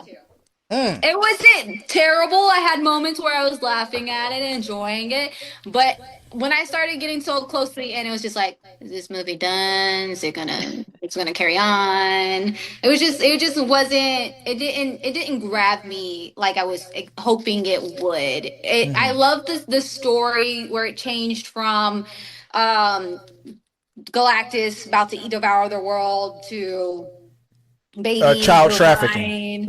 Yes, child trafficking. That was a little dark. But Andre, like, what? I love that it was like a family thing. It was really weird with the whole Earth thing coming together, because in reality, everybody knows that's not true. It is one of the first movies I've heard in a while that people clapped for. Besides, or that, like in the MCU at least, since like Endgame, right? Yeah. So it's like, all right, I guess it was all right, but for me, still, I think it's a 5. For me, I push the button again. For me. Who is there? Everybody went? Is everybody gone? Rick, everybody's. We are the world. We are the future. Like, just that seems ridiculous. I was like, there's no way. Yeah, I was like, this has to be their. This But has to be their I end, like the fan theory division. of that it might not be real. Yeah. I really do like that theory. It's a really good theory. Just because of what we've seen, it's like, well, that's not real. That doesn't seem like a realistic thing. Well, I was gonna say, isn't it that like Doctor Doom messes with magic and stuff as well, and they just released Ironheart and they showed Mephisto and all this, so maybe maybe he put a spell on him. Maybe the child wasn't supposed to be born, and he didn't think that was going to happen, and so he showed up like interested in this child because he's like, you're fucking up my world. You can ruin this for me. Yeah. And keeping I just signed a deal with MCU to get another $99.5 kagillion billion, and you're fucking it up, Franklin. You're fucking shit up for me. For me. For me. No.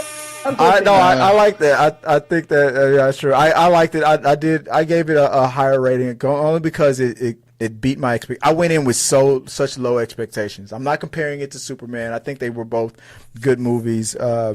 I think this was a double feature type. It's not on the Barbenheimer level. Super fantastic.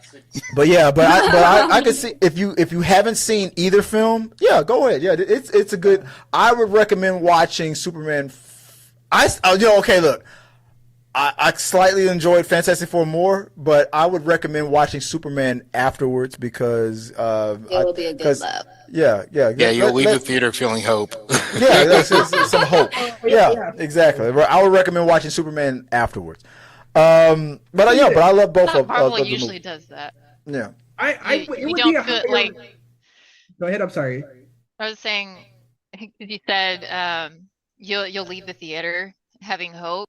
It's like, doesn't Marvel usually make us feel like, oh man, it's in the world? Yeah, I was like, no. It's like the complete opposite of what we're in opposite world, right? What are you gonna say?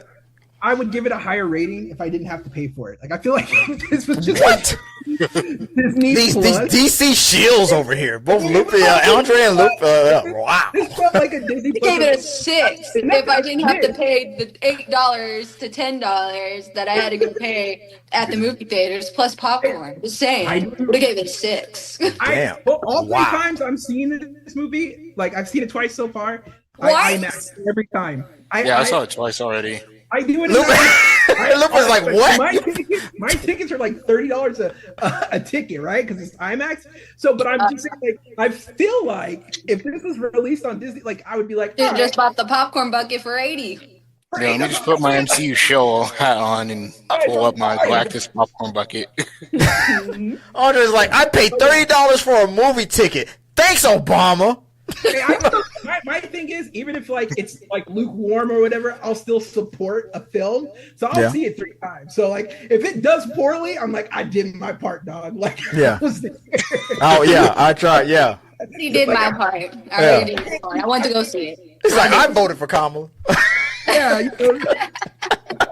So Doomsday comes out next year. It's confirmed. Yeah, I think this is the last MCU movie, right? Until Avengers. Is that true? And then TV shows and other stuff like that. We have Wonder Man coming out in December. Yeah. Okay. Definitely not. I'm gonna definitely not look forward to that. Can't wait to not watch that.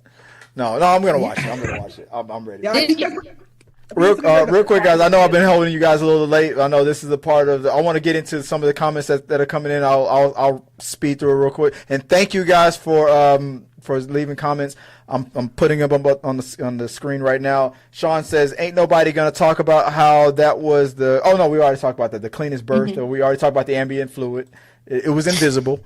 Mole Man, she says Mole Man was good. I did think Mole Man was good. I felt like I just felt like you could tell that they edited a lot of his stuff out. I want to see the behind the scenes and the improv because you know that actor probably improv. I like him as an actor. He's a really good actor in my opinion. I always liked him. He's always funny to me.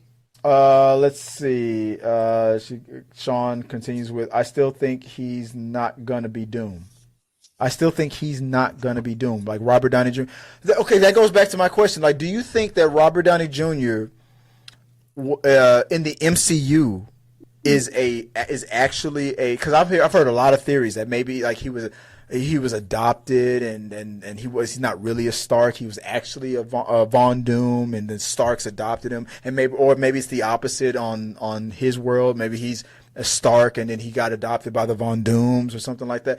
Because like people are like now picking apart all the old movies. Like when Robert Downey Jr. went back in time and talked to his father, he's like, "Yeah, my wife is pregnant," and then Robert Downey Jr. made a gesture like, "Huh." That's weird. Like, wait, no, I wasn't born until. Like, there's so many theories. Does anybody have a quick theory about that? I will. We know that, like, I think Feige said he's not a variant, but like, we can't like listen to Feige. Sometimes he could be like misdirecting us.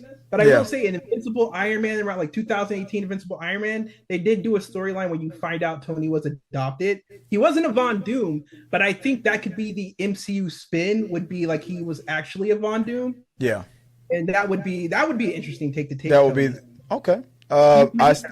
She continues on. I still think he's not going to be Doom. Let me see what's the next one here. I think they revealed him as Doctor Doom way too early. To make it like a whole thing, in my opinion.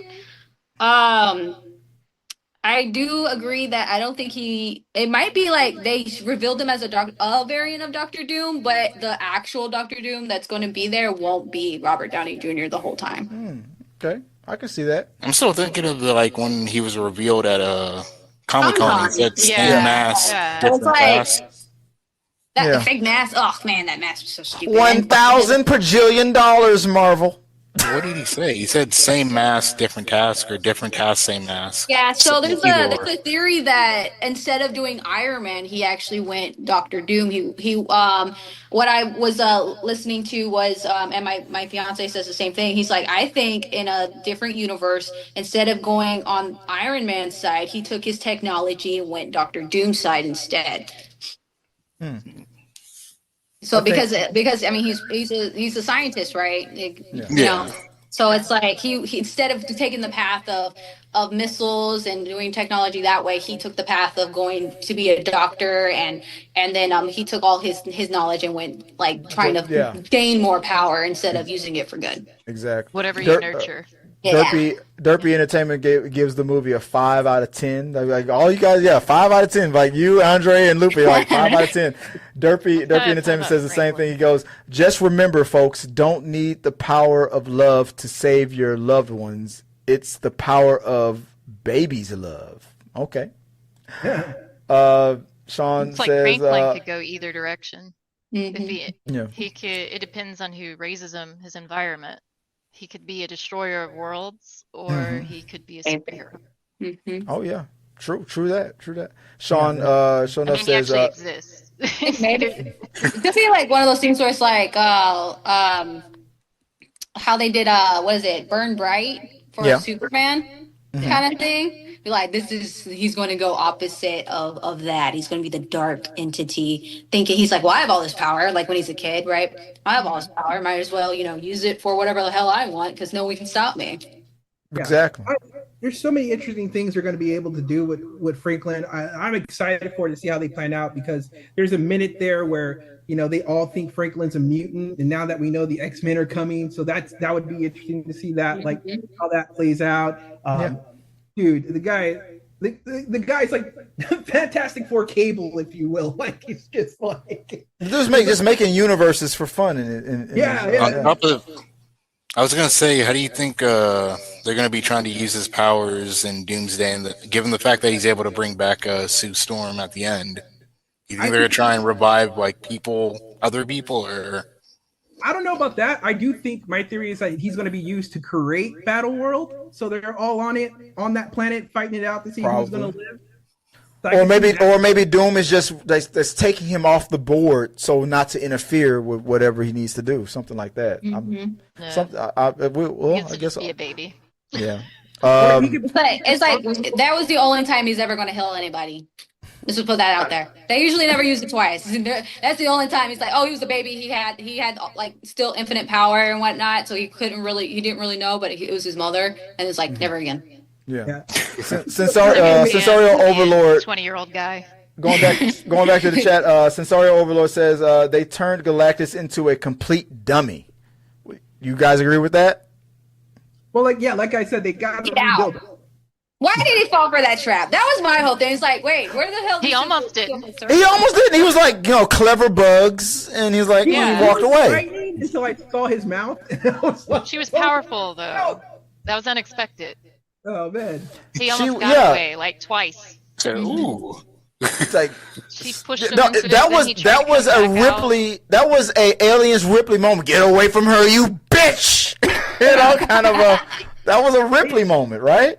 Yeah, they most definitely gotta. If they're gonna use him again, they gotta rebuild him. Well, maybe now that he's in a different universe, and they said, according to Reeds, is that it will take him 100 million years in order to get his way out of there, right? Yeah. So if that's the case, he has a lot of time. Depending on how time works over there, he has a lot of time for him to spruce himself up and learn new things while he's over there. He'll come back like Debo on next Friday. Get out of the car, Craig. This is the rematch. It says Sensory says Thunderbolts is the best superhero movie 2025, and continues with Captain America 4 equals an absolute snooze fest. Okay, that one was Captain America. We didn't see Red Hulk enough, in my opinion. Or Captain America 4 was just a Hulk sequel called Captain America 4. Like what? Maybe. It was just a bad movie. It continues it was on. a really bad movie. I did not like it either. I think Sensorio Overlord is like watching our videos from the beginning and commenting from the playback, because he goes, Superman equals terrible. Bordering an absolute disgrace, giving the expectations and then the outcome. Any comments? Sure. Yeah, I mean, you like what you like, but I mean, I thought it was hilarious. I love the fight scene. It definitely reminded me of Mr. Terrific or whatever his name is. I can't remember. I think it's Terrific. Is it Terrific? Yeah. Mr. Terrific was the best thing. Between both movies, Mr. Terrific was the best thing out of both movies. Yeah, I thought it was hilarious that they made it look like a Guardians of the Galaxy scene. And I was just like, that's pretty fun. Yeah, the Yondu scenes. Yeah. And then the last comment, he ends it off with Fantastic Four equals it was just okay at very best. It was. He goes, it's just. That's fair. It was just okay. But no, I disagree. I actually walked out with a smile on my face. Only because I walked in with my expectations so low that I think it exceeded my. I feel like overall, in comparison to, I know you disagree, Loopy, but I feel like they cracked the code, like financially and like chemistry wise. I think they did a better job than the Fox versions. I think the overall appeal to, like, why did some of those sucky Transformers movies why do the Avatar movies appeal to so many people? It's just the simplicity of it and the way they write it. It's just, it appeals to a larger audience. I think Marvel cracked the code on why financially the other Fantastic Four movies where they failed. I think they figured something out. Maybe I don't know how to articulate it, but I think I was gonna say maybe similar to like Superman. Like the biggest complaint about Man of Steel was that Henry Cavill and Amy Adams didn't have chemistry. Yeah. So in this one, you see people are rewriting history. Everybody loves love, some type of love story. People are rewriting history with Man of Steel. When Man of Steel came out, it was, why is he not smiling? Why is there no hope? And I don't like Amy Adams. And then why did he kill Zod? And Superman should have found another way. But then when The Witcher came out and Henry Cavill made that computer on YouTube and he was so cool and the sex symbol, then all of a sudden it was like, give me more of that Henry Cavill. And now that we have a new he came in as Wolverine and Deadpool. Yeah, people are rewriting history. No. I'm gonna tell you this right now. When Corn Sweat is done being Superman, all these same people that are hating on him will do the same thing. No, David is the best. David is it's the same it's old. just a circle of life. Just circle. The wheel, wheel goes around. All right, I'm sorry. I I haven't got. seen the movie yet, so like I haven't been Wait. able You to. haven't seen Superman I yet? haven't been able to. No, that was actually a movie I was excited to see. And I haven't been able Why to do you see it. hate I Superman got so sick. much, Lon? Oh yeah. I mean, I didn't want to go see it. Like, I was forced to go see it. I was ready to Of sit course, through they had you it. at gunpoint. But I It's like, you're remember, coming along with me. but I remember my thought because I saw this actor before, and I think the show is called Hollywood. I don't remember the whole title. You mean David The Cornsweet? actor, yes. And I remember watching it, and there was a scene, and I was like, he's Clark Kent. Like the Well, way he there was a acting, Netflix show like, that he was on Clark where they Kent. said that. Yeah, he I was. forgot. They said it. Actually, it was a horror film. He got picked Oh, out Pearl. from. Yeah, Pearl. Pearl. Yeah, But I this was haven't before seen it. any of the I Pearl see that movies. one. I'm gonna watch them. Don't spoil it, please. It's on Netflix though.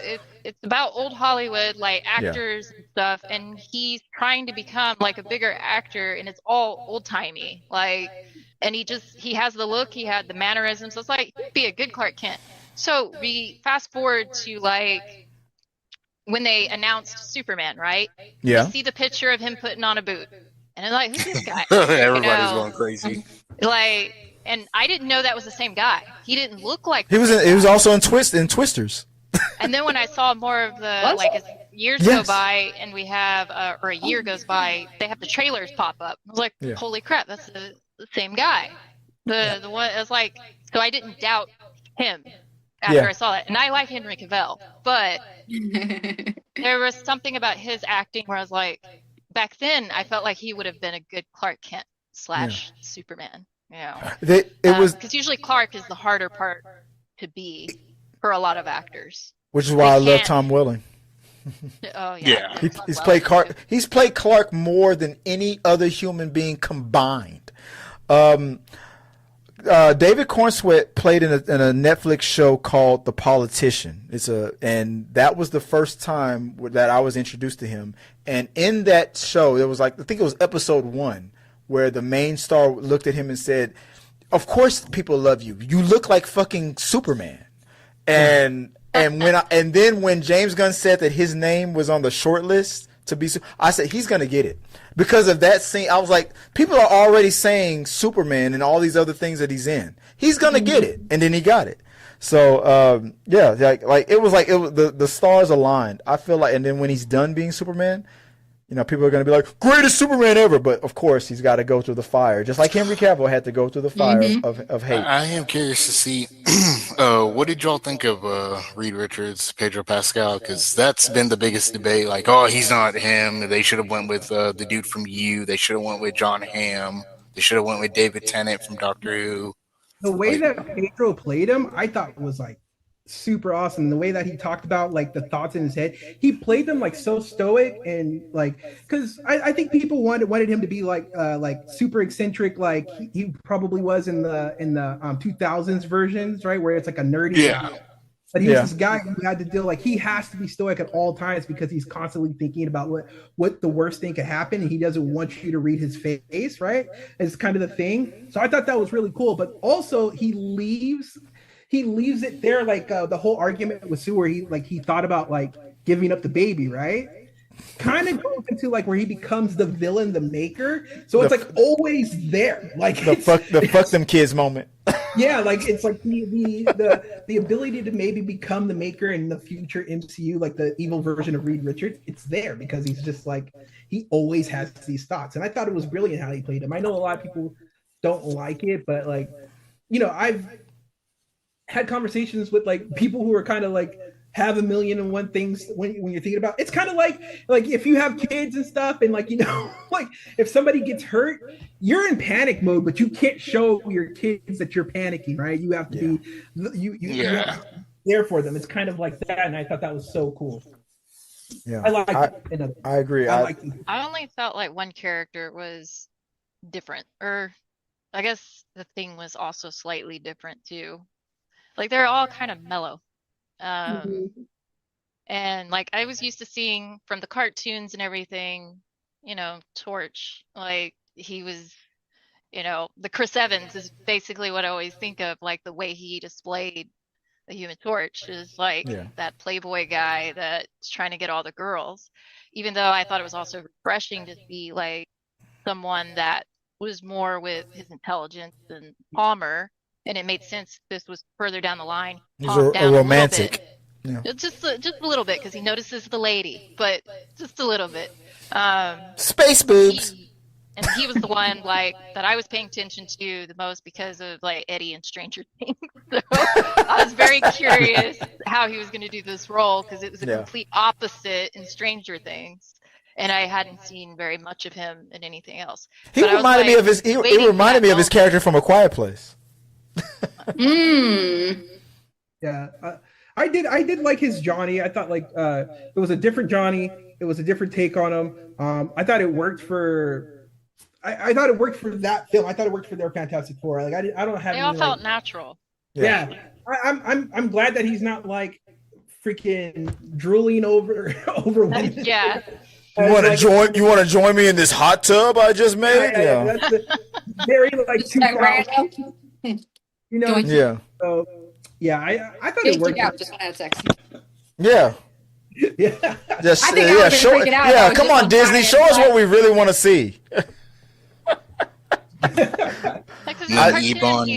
He's a scientist in the cartoons, like they all were. So, they all and are. they made him so really in the older movies.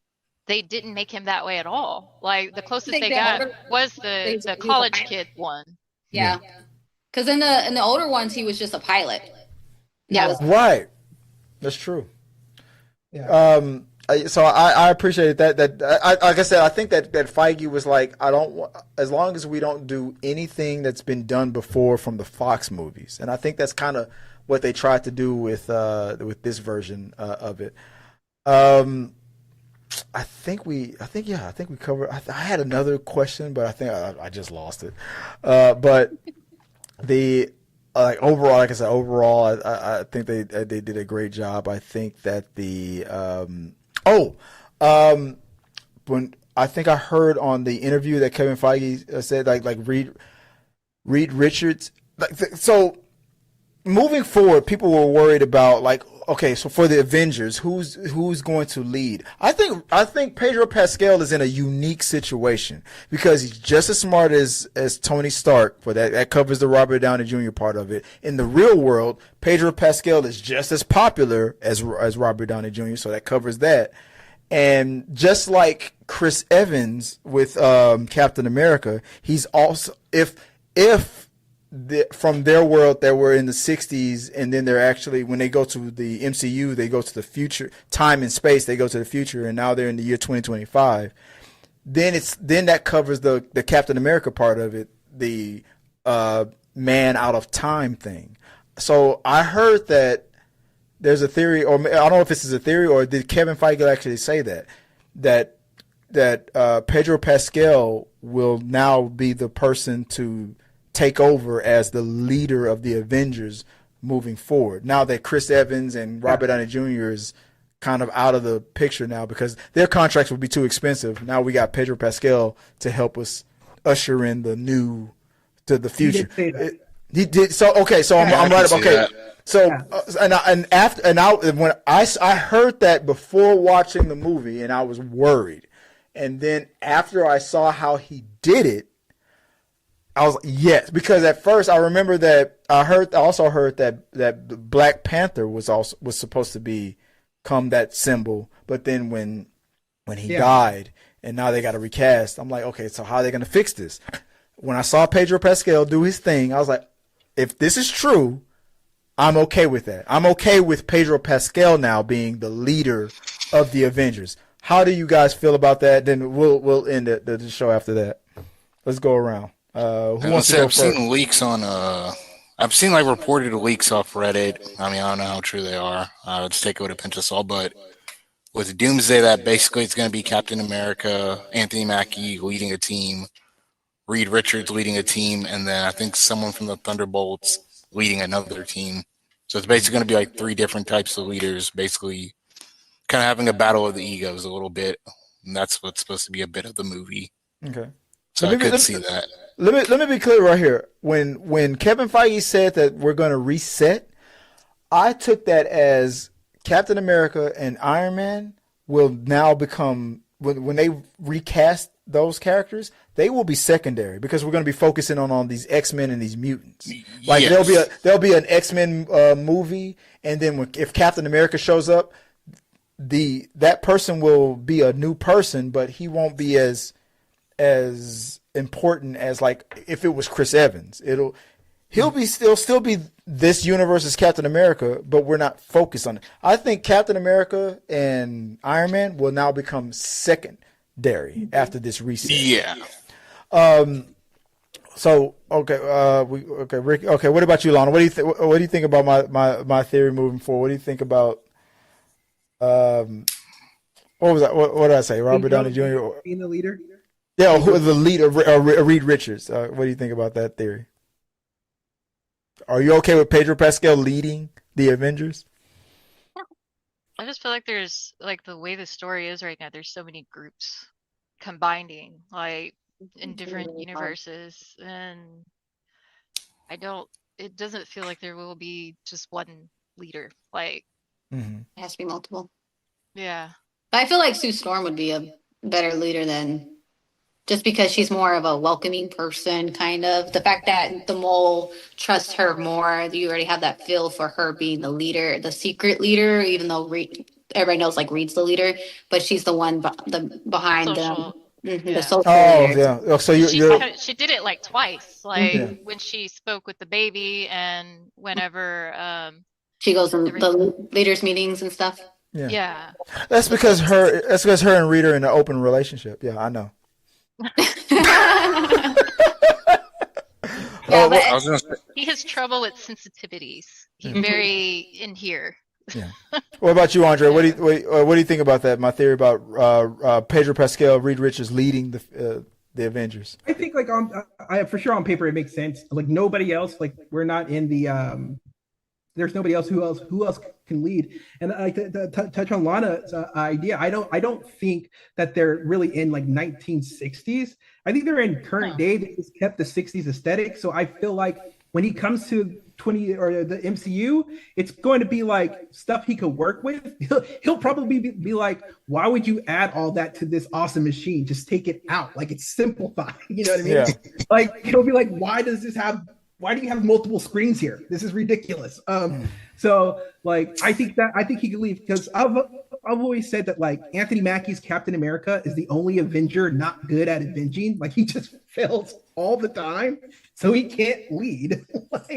And then the Thunderbolts are like a mess, so they can't lead. And like he would be the only person I think who has, after fighting Galactus, the experience of like fighting somebody on this scale, right, on this level. So it makes sense. Him in Sue, I could see that happening because like everybody else would fail. Yeah. It looks like they were trying to focus on the new Black Widow. What's her name? Elena. Yeah. Like they were trying to make her in the leadership position. She didn't want it. Yeah. Yeah. There's also two other ones as well. There's Thor. Thor's still around, and then Chris. Yeah, he said that Chris Evans. Where's that guy? So But I mean, both of those were just I like that. I'm like, no. Everybody knows who's in charge. Yeah, no, I like that though. But after the reset, Chris Evans Thor will stay the same, but everybody else, we can afford Chris Evans, but Robert and Chris. I'm sorry, Chris Hemsworth is going to stay the same, but Chris Evans and Robert, no, they're too expensive. We're going to reset that shit. I think you're headed on something. I think that's going to end up being, I don't want it to be, but I feel like that's going to be the MCU's like hardest issue. Is like, and this is why I hate that even Feige said anything. Like, don't even call it a reset, don't call it a reboot, don't call it anything, because it's obvious that they're still going to keep a lot. They're going to keep some and recast others. Yeah. So it's kind of depending on their contract. Similar to what James Gunn did. Yeah, it's kind of like what James Gunn did. It's like you can't, like, Harley Quinn and freaking and Peacemaker are still here, and I'm just like, just let them go. No. John Cena is still there. Margot Robbie is not. There's no way Margot Robbie's coming back. Her like they've announced that like the Instagram for her Harley Quinn is still part. Her fake news. James Gunn, and Blue Beetle are still a part of this. Blue Beetles was always standalone though. No, like, Margot it was Robbie either or. Margot Robbie cost 99 a kagillion bajillion. Too much money. Too much. No way. Oh, I hope that they recast it, but I think like they're gonna keep. Obviously, they're gonna keep Deadpool. They're gonna keep Hugh Jackman because they make money, and they're gonna keep Wolverine is getting recast. No way. I feel you on that. Keep Hugh Jackman. It's okay. No, they're gonna keep Hugh Jackman. They're gonna keep Deadpool. At least 90. No, they won't. They're gonna keep all. They're gonna keep all the Fox X-Men until Secret Wars, and then after Secret Wars, it's all getting. He said that in that interview. That's all getting reset. But he also, that makes sense. He also said that he's still in talks with Ryan and Hugh. Like, Ryan's gonna stay. Oh, Hugh Jackman's been posting like in the works again for Wolverine. Yeah, for Doomsday, and for Secret Wars. No, but he said they're still in talks with Hugh and Ryan. Like, so till you're 90. Yeah, they made too much money. They're not gonna let that go. No. Hugh Jackman's like, no. This is my last movie. Made too much money. All right, I'm back. Hello. Until that dump truck of money comes in. Boop. And then I didn't say that. And then Hemsworth said like he wants another go around. So I just feel like if you're gonna reset, bro. You gotta let them all go. Well, good. So is it just a rumor for Chris Evans? Because I remember a lot of that came out after Fantastic Four. Mm-hmm. There was a lot of talk about they're saying that he will either be a variant of the Human Torch or Captain America. Captain Hydra. So is it just rumored, or is he actually signed, but nobody knows who his character is yet? Like he's in the movie, but nobody knows yet who he is. I think he's Hydra. He's gonna do it all. I think he's gonna do it all. I think he's going to be back. I think he's going to do it all. Yeah. Hydra and Captain America. I think he's going to do it all. But all of them. Yeah. He's going to, America's ass, Hydra's ass. He's going to do it all. Yeah, but thanks, guys. I appreciate it. I know we went longer than I expected, but I appreciate you guys talking all these spoilers with me. I had a lot of fun with you guys talking Fantastic Four. And thank you again to the people in the chat for keeping it interesting. Shout out to Sensorial Overlord. Shout out to Derpy Entertainment and Sean Chernoff in the chat. Let's go around you guys. Let us know where we can find you online. Starting, I'll go Connor clockwise. Starting with Lupe Lopez. Where can they find you online? Y'all can find me on Twitch, Instagram, TikTok, and YouTube, all under the same name, Lupe_Lopez Cosplay. Outstanding. And Andre, where can people find you online? You can find me on Cinema XVex. You can find me on TikTok right now. That's where I'm at mostly. That's where I spend all my time. And so, yeah. Awesome. And that's Ricky Buzz. Where can people find you online? You can find me on Twitter or X, YouTube, and TikTok under the same name, Ricky Buzz. Buzzing. And Lana Marie Live. That is the name. That's the brand. Where can they find you? So you can find me at Lana Marie Live on those social medias, Instagram, Facebook, X-Twitter, Blue Sky, and Twitch. Like all of them, whichever. Lana Marie Live. Awesome, guys. And as always on this channel, you can find T3 Media Studios on all the socials, Twitch, Blue Sky as well, Threads, all those things. It's the same. I appreciate you guys, and I had fun.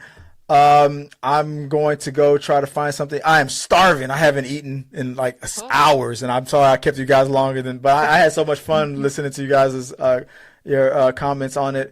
I'm going to try to watch Superman and Fantastic Four again. I've only seen both of those movies the one time, but I will watch them again. Guys, thank you again. I can't wait to work with you guys again in the future. So for Lupe Lopez, for Andre, for Ricky Buzz, and for Lana Marie Live, and for Craig the tech guy who had to leave early. Thank you guys for joining me here on T3 Media Studios as we talked about the Fantastic Four. And until next time, guys, peace.